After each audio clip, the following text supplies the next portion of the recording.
belakangnya terdapat pantai, pantai yang luas, ada batu-batunya, ada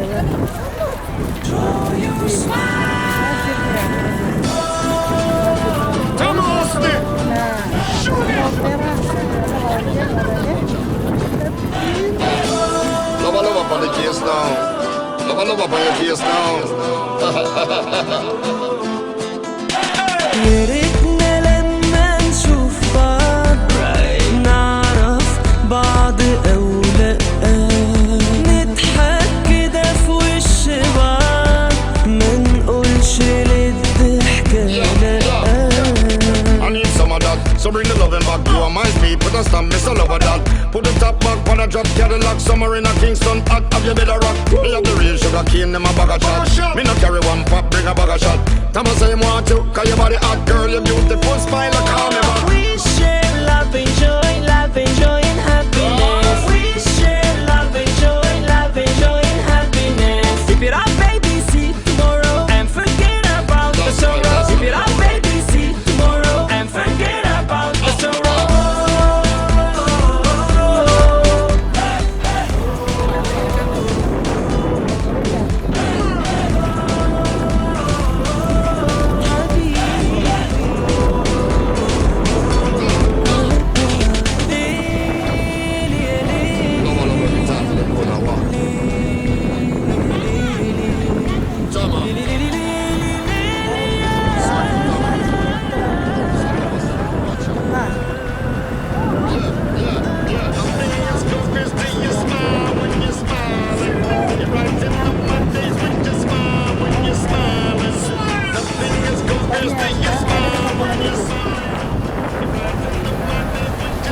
para jemaah haji yang juga melakukan jalan-jalan.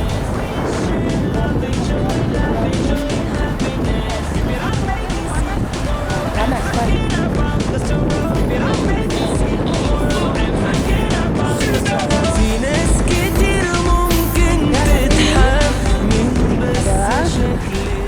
Ayo Dito. Hai, Pak Haji. Xin chào là yang tempat ini dibentengin dalam benteng. Insyaallah. Ini yang coklat tuh randanya. Itu yang ditutup itu. Yang ditutup itu apa tuh? Coba. Kelihatan enggak? Kelihatan ya? Enggak. Kelihatan kan?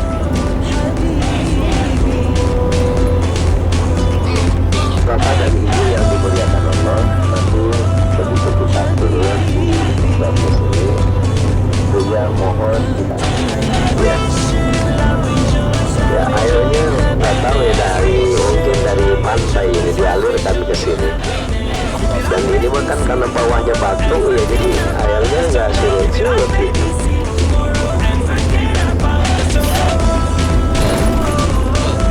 Dan bersih ya, sudah bersih tapi tidak ada yang aman. Coba kalau di Jakarta sudah kotor banyak ya. Di Jakarta mah airnya kotor baru Joy and happiness.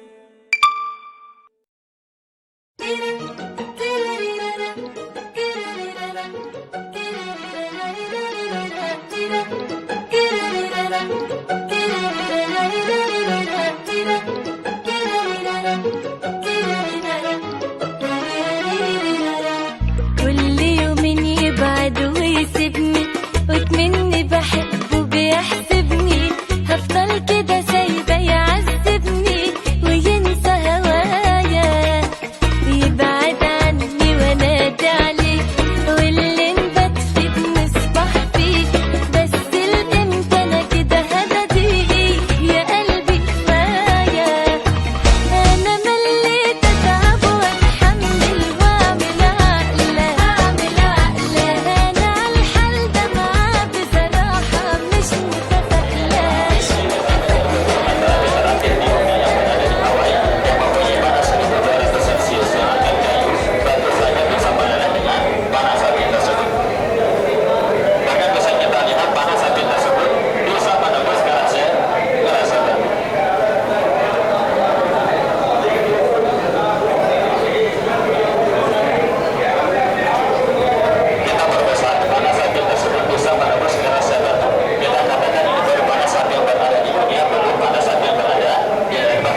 meter. Kalau kita belum percaya tentang besar dan tingginya pohon ini, bisa kita lihat ke bawah ada manusia berdiri menggunakan jaket merah.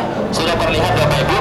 Ya. Sudah? Ya. Maka siapapun yang melihat gambar ini sepakat akan mengatakan pohon ini sangat besar dan sangat tinggi sekali. Maka pencipta daripada pohon ini adalah Allah yang Maha Al-Alim, Allah yang Maha Agung. Saya boleh bertanya Bapak Ibu?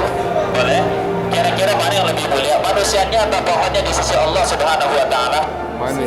Manusianya. Sepakat semua? Kalau manusianya Abu Jahal, mana yang lebih mulia Bapak Ibu? Pohonnya.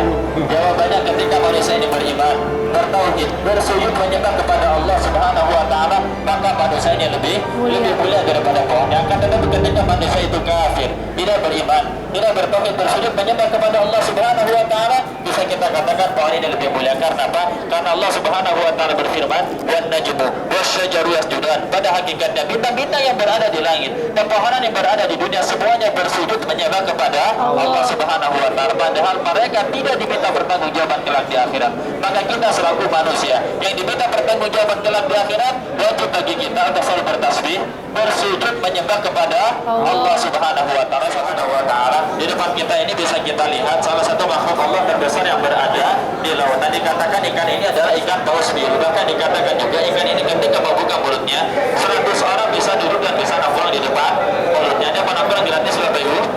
Gak ada ya? Ternyata ikan ini tidak membuat kita terkagum-kagum sekitar dengan ukurannya saja yang besar. Melainkan ikan ini juga mendoakan manusia. Siapakah manusia yang beruntung yang didoakan oleh ikan-ikan yang berada di lautan? Jawabannya kata Rasulullah SAW, salah satunya adalah mu'alimul khair, orang-orang yang mengajarkan kebaikan. Makanya jangan bosan-bosan kita ajarkan kebaikan kepada saudara-saudara kita, kepada anak-anak kita, atau kepada tetangga-tetangga kita. Karena pada hakikatnya kita sedang didoakan oleh ikan-ikan yang berada di lautan. Baik Bapak Ibu dan Allah Subhanahu wa Ta'ala, mungkin kita cukupkan sampai sini.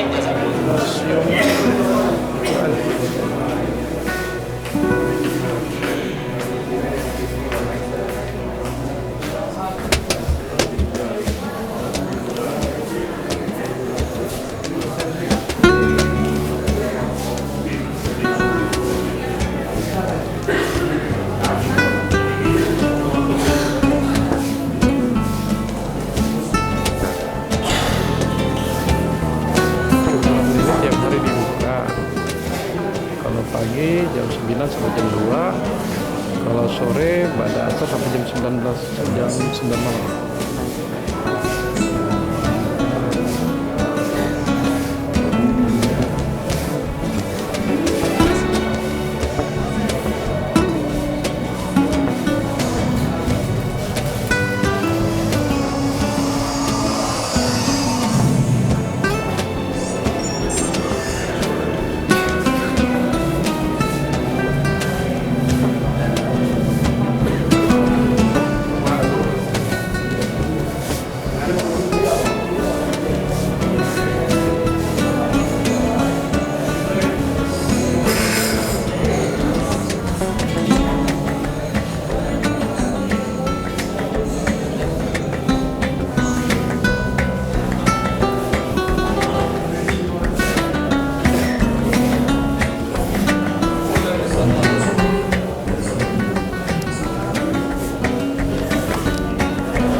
Mas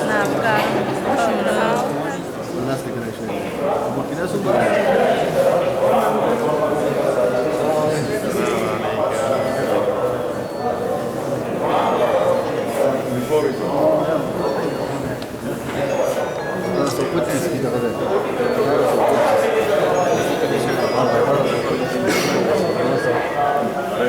وجدت اليوم وتقريبا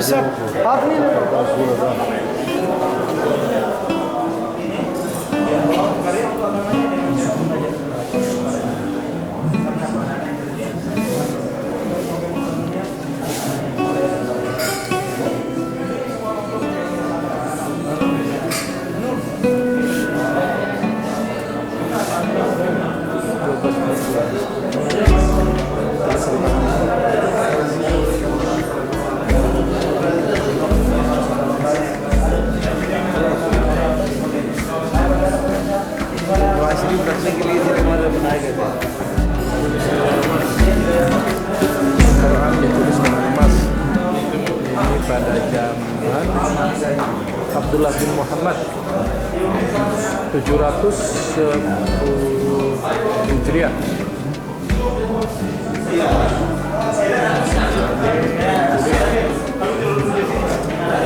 Tinta emas.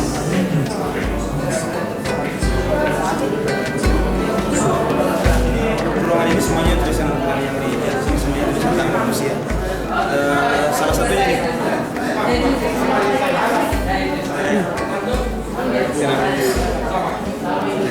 Sekali. Oke, salah satu mushaf ini umurnya adalah 727 tahun.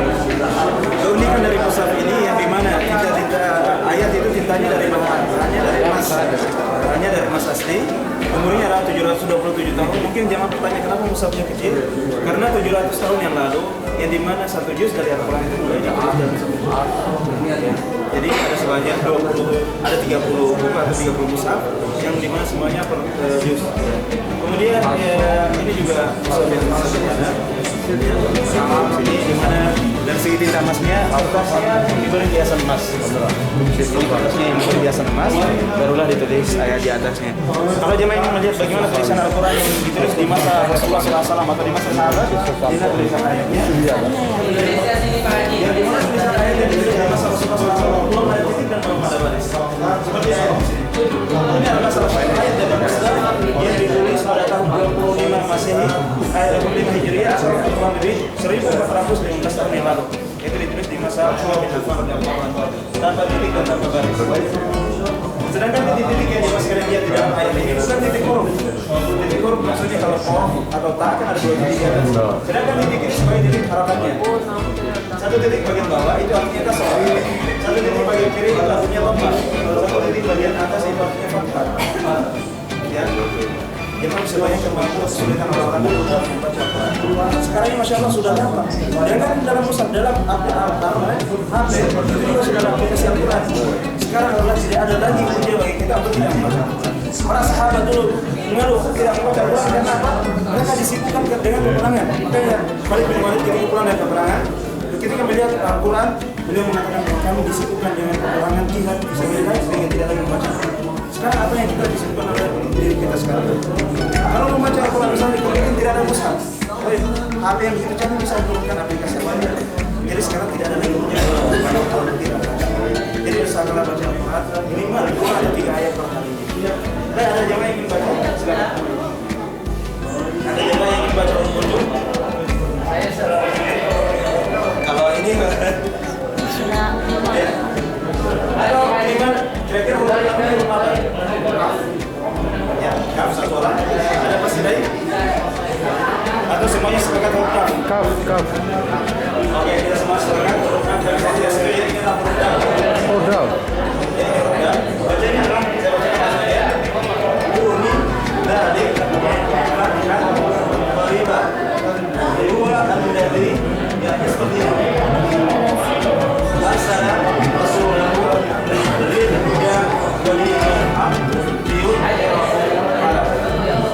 beginilah tulisan Al-Quran yang ditulis di masa Utsman bin Affan sebagai tulisan Al-Quran yang ditulis di masa Rasulullah SAW. Kalau sekarang kita tidak salah, coba sini di sana. Kalau mushafnya Utsman bin Affan aslinya skripnya ada di sini. Manuskrip fotokopinya sudah sampai tapi sayangnya lemarinya belum ada. Karena lemari ini didatangkan dari Jerman. Oh. Ya, dan lemarinya belum ada jadi belum bisa dipamerkan. Itu sekarang. kopi atau asli? Kopian. Aslinya di Aslinya ada di Turki, orang Turki. Turki. Oh. Dia bilang nenek moyang mereka dulu berabad-abad menjaga itu mushaf. Dan memang juga mushaf kenapa dibawa ke sana? Karena ketika Muhammad Ali Basha, beliau menghadiahkan mushaf ini kepada Sultan Abdul Hamid II. Jadi yang namanya hadiah dia bawa pulang ke Indonesia. Oh iya. Silakan yang ada di pamerannya dari segi umurnya. Dari segi umurnya dia yang paling tua dengan umur 1046 tahun. Tapi sayangnya dia bukan asli. Ini adalah fotokopi dari asli yang dimana aslinya ada di Irlandia sana. Oh, Irlandia. Ada di Irlandia. Ya, pertanyaan selalu itu ada di Irlandia. Sebenarnya aslinya dulu 500 tahun yang lalu disimpan di Mesir Nabawi. Tapi ketika berakhirnya kerajaan Turki Utsmani, orang-orang yang lemah imannya, mereka ke Mesir Nabawi kemudian mengambil tulisan-tulisan Al-Quran yang dulu disimpan di sana Mesir Nabawi, kemudian tulisan Al-Quran itu dijual keluar. Makanya itu sebabnya kenapa ini ada di luar. Kerajaan Saudi Arabia sudah minta kembali aslinya, tapi orang-orang Irlandia tidak mengembalikan kembali ke sini. Kemudian hanya diberikan kopi yang ini juga, biaya sampai ratusan ribu real. Di Irlandia itu disimpan di museum atau di mana? Di tempatnya di perpustakaan terbitnya ada di Diplo. Itu perusahaan muslim atau Ya, museum negara. negara ya? Oke, saya rasa kalau sebenarnya dari seorang putri Raja Mesir, bukan orang biasa tapi perempuan yang dimana putri Raja Mesir ini namanya Aminah Ali. Beliau membuat lemari ini sebanyak 6 buah dan inilah satu dari ke-6 itu. Ini salah satu keunikan lemari ini di mana berbentuk seperti mihrab Rasulullah SAW karena sekitar karena 109 atau 109 tahun yang lalu ini dijadikan sebagai mihrab Rasulullah SAW. Kemudian keunikan lain dari lemari ini yang dimana garis-garis putih hiasan warna putih atau kaligrafi yang dihias warna putih itu bukan dari cat biasa, tapi bahannya dari gading gajah. Inilah lemari dengan umur 109 tahun atau 106 tahun, ya. Karena 26 sampai ada 109 dan 106, ada dua versi. Hijriah itu 109, tapi kalau versi apa namanya di Masehi itu 106. Kemudian mesinnya sendiri dari perak yang murni dan memiliki 3 pintu pertama, kedua dan ketiga, serta di dalamnya ada rak-rak. Jadi mushaf ini sebelum dipindahkan ke lemari ini, dulunya disimpan di sini. Bagaimana kondisi manusia sebelum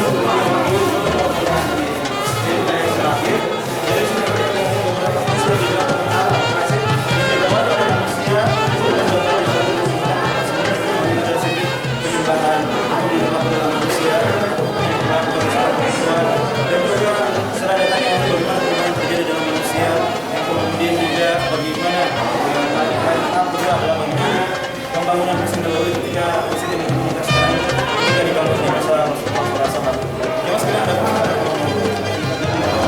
tidak begitu panas, tapi Allah menurunkan suara di atas Nabi ini membuat manusia hidup dalam kondisi begitu pula. Ini salah satu pertama tadi yang tadi mas kita jangan dari segi penyembahan ya manusia sebelum penyembahan dari segi penyembahan jangankan di tempat lain di sekitar Ka'bah sendiri banyak sekali berhala-berhala atau patung-patung yang disembah selain Allah Subhanahu wa Ta'ala. Dan kemudian yang kedua, dan hukum yang berlaku bangsa manusia pada waktu itu sama seperti hukum riba. Artinya bahwa orang-orang yang berkuasa adalah mereka yang memiliki kedudukan, kekayaan, keturunan, sedangkan orang-orang lemah siap menjadi orang-orang yang berkuasa seperti ini.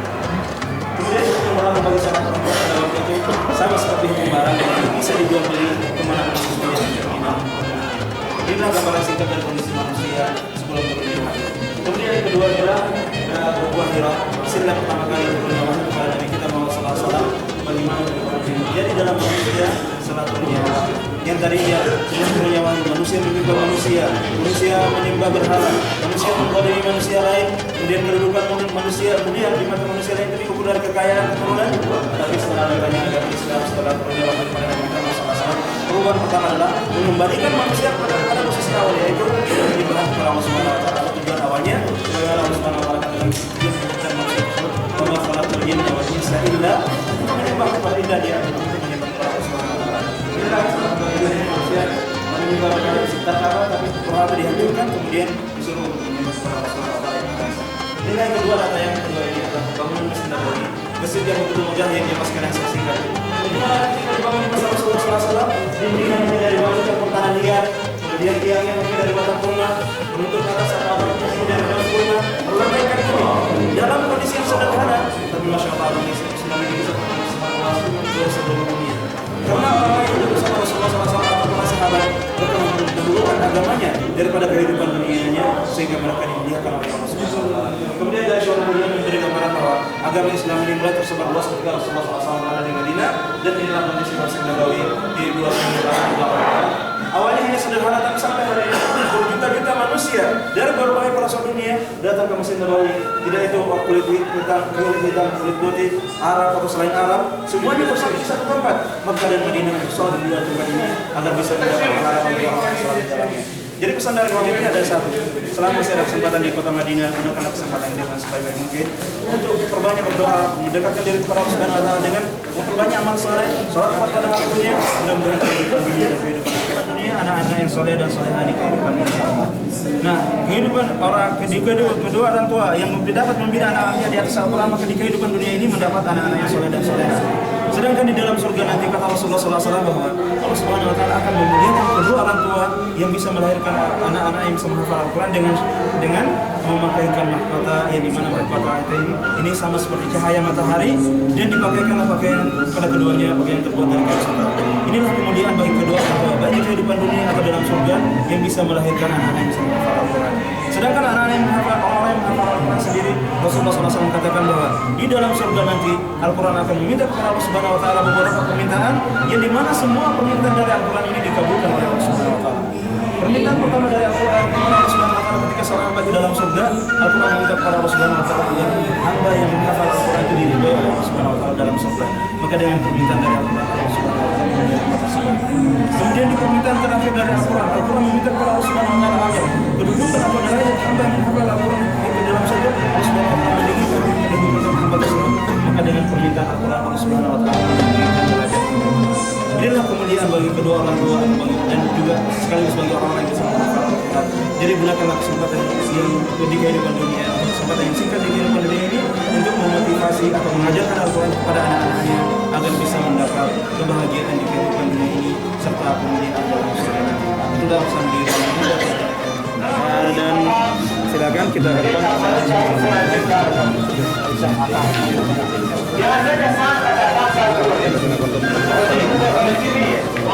Lemari kecil kita yang sering kita simpan Al-Quran di sana, Al-Quran adalah obat tersebut. Apalagi terutama di zaman sekarang, di tahun ini, di zaman modern ini banyak penyakit-penyakit yang aneh yang nggak ada obatnya melainkan dengan Al-Quran. Sungguh banyak terjadi, dan itu realita. Bahkan sekarang banyak orang-orang sakit tiba-tiba periksa ke dokter sehat, sakit kemana kemari, dengan Al-Quran bisa sembuh. Itulah dia Al-Quran yang Allah berfirman, wa nunazzilu minal Qur'ani ma huwa shifaa. Di dalam kami turunkan Al-Quran untuk ini bukan sebagai penyembuh, melainkan sebagai kitab-kitab selain Al-Quran. Dengan Al-Quran ini sendiri adalah selain Al-Quran, kitab itu hilang. Selain Al-Quran, kitab itu ada yang ditambah, dirubah. Tapi Al-Quranul Karim 1400 tahun kita berpisah dari Nabi kita. Inilah dia. Sebagaimana dahulu awal mula diturunkan langsung oleh Allah lewat malaikat Jibril kepada nabinya tersebut. Inilah dia janji Allah.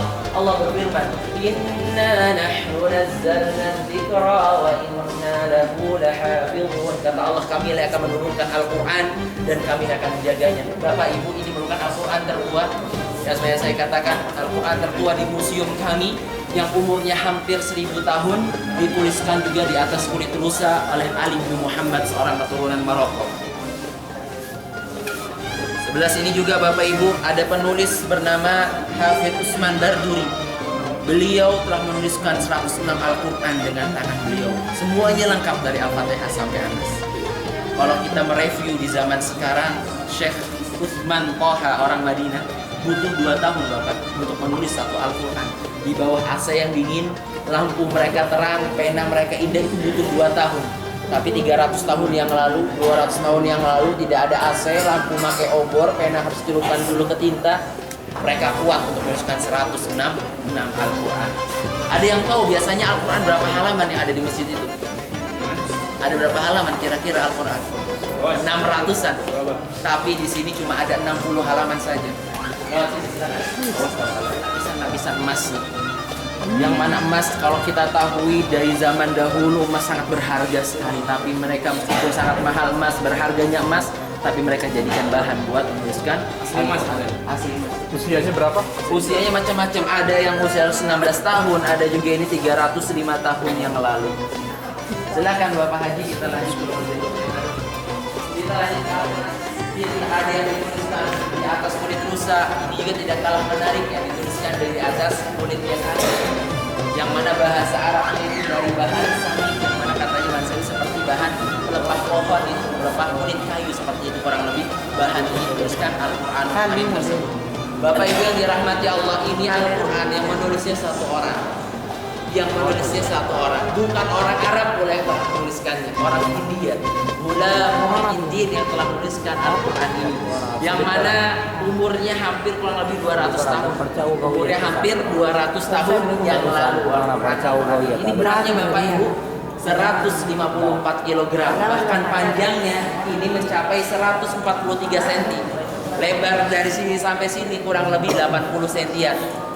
Dan halamannya kurang lebih hampir 1800 halaman. Ini asli dituliskan dengan tangan oleh Ghulam Muhyiddin.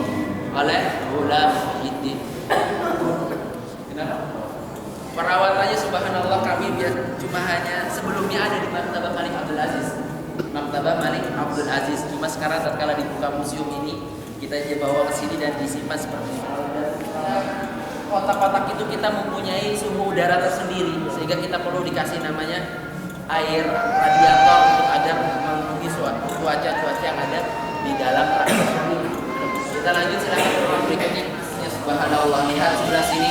Ini Al-Quran umurnya hampir 700 tahun lebih. 700 tahun lebih. Kita tahu 700 tahun yang lalu emas lebih mahal daripada mobil BMW kita Bapak Ibu. Tapi lihat mereka tuliskan Al-Quran ini dengan emasnya.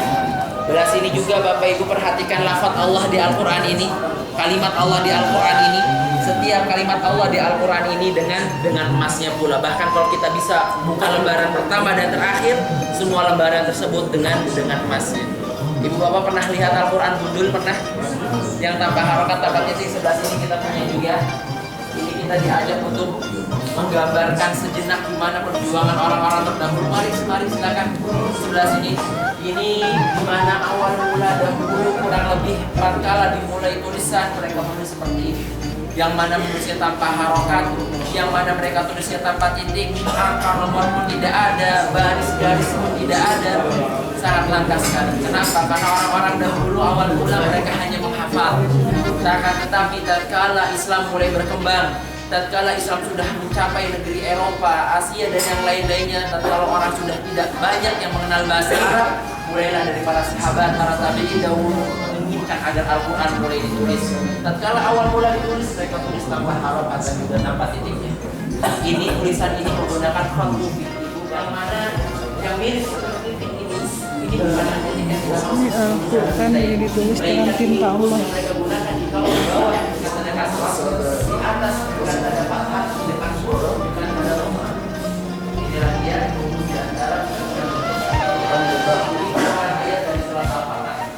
Ayat sebelum terakhirnya aslinya masih ada tapi hanya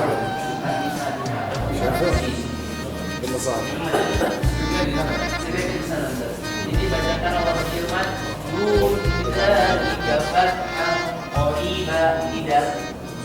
ini wawu, ini nun.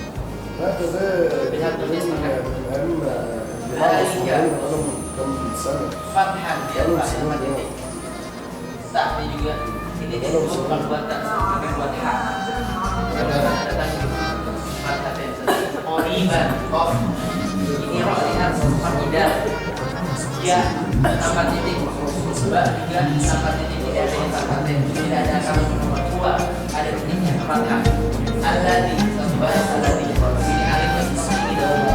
Inilah ini segalanya dia arsalah rasulahu di depan sini ada titik koma rasulahu bil huda bil alif lam akal wa dinil haqqi. Ini adalah ini ada yang Ini semua tulisan tinta emas.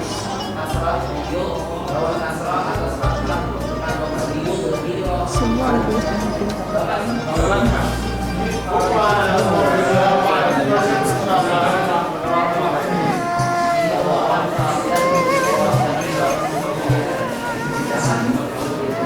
Juga dengan tinta emas.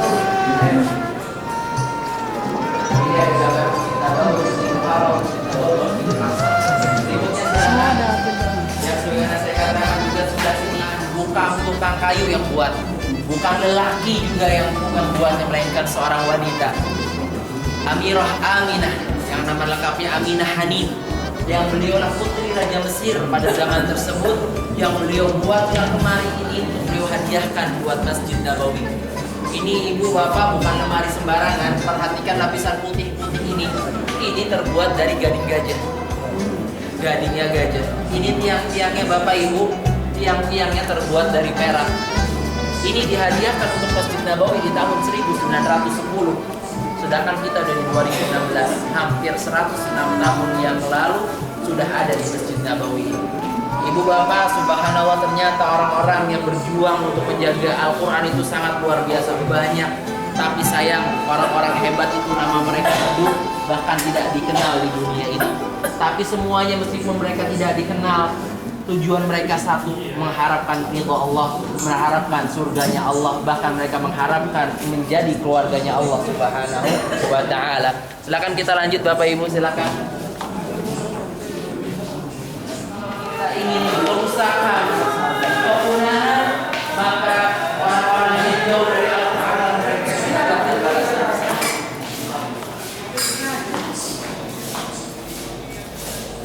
Wa ta'ala. Film ini merupakan film yang bukan sembarangan film. Akan tetapi film ini mengajarkan kita, menggambarkan kehidupan ke depannya kita.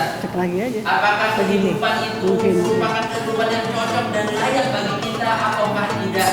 Karena subhanallah ini merupakan gambaran-gambaran orang-orang yang tidak mau membaca, akan tetapi orang yang rajin mengaji, orang yang rajin membaca, niscaya kebahagiaan, kedamaian, kepersaudaraan akan muncul di setiap jiwa-jiwa mereka. Mungkin sampai sini yang saya bisa sampaikan. Setelah nonton ini bisa langsung lanjut ke sana. Saya tinggal. Wabillahi taufiq wal hidayah. Wassalamualaikum warahmatullahi wabarakatuh.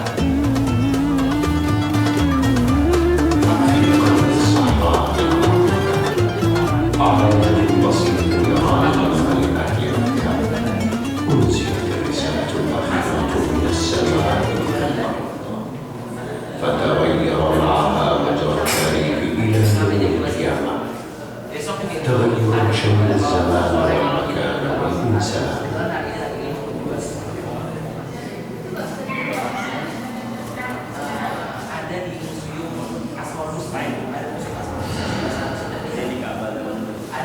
حول البيت العتيق آثار الشرك والصنم يتعبد إليها من رجل أسوأ في نفس البشرية والقمح فكانت جميع المجتمعات النفسية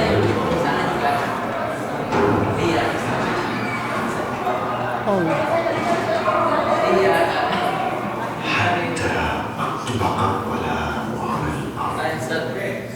Mari Bapak, silakan hati-hati di jalan.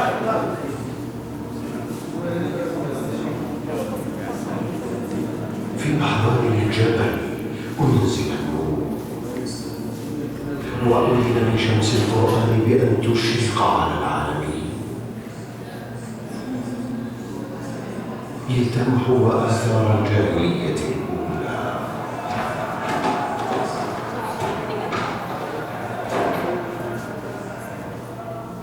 وتستقل الدنيا بدين الإسلام.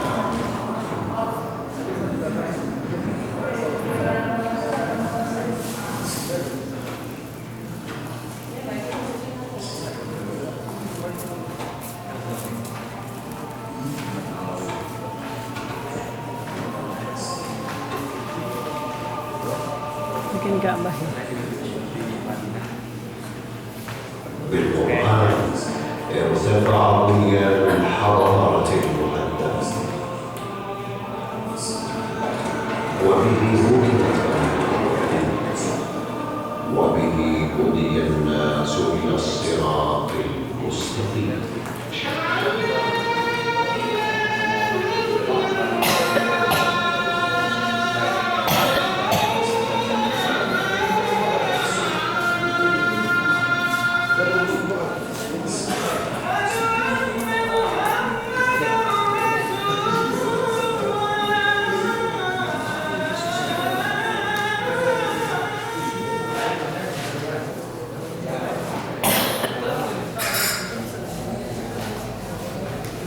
Habis. Habis ya. في قلب الصحراء العربية على رجل ضخم يرعى الغنم لأهل مكة أنزلت الرسالة الأخيرة من السماء إلى الأرض فتغير معها مجرى التاريخ إلى يوم القيامة تغيرا شمل الزمان والمكان والإنسان.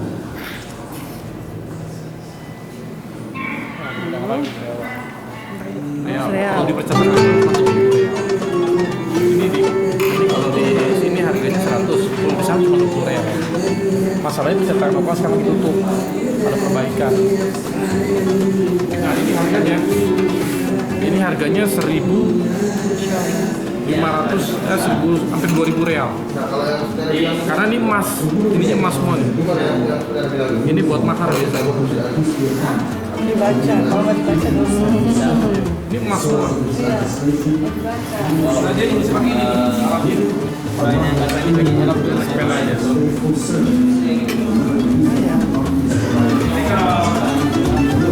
Ini orangnya ya? Ini Otman bin Miftah ya.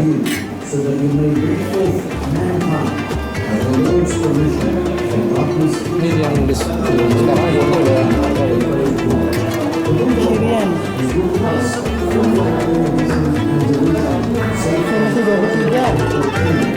PhD.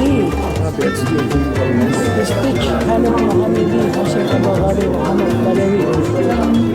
Khalid Rafal, King Fatlaris for Research study on many ways.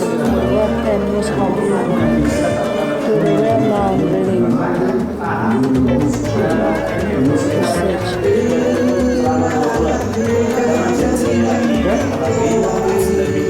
Itu apa? Ini cetakan pusat-pusat yang dipercetakan. Oh, itu emas.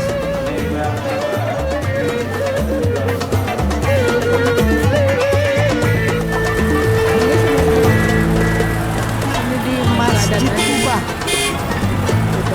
Pelataran Masjid Kubah. Ya nak, Mas. Apa Mas? Salah. Ya kelihatan masjidnya. Agak jauh masjid itu. Kita ada di sana.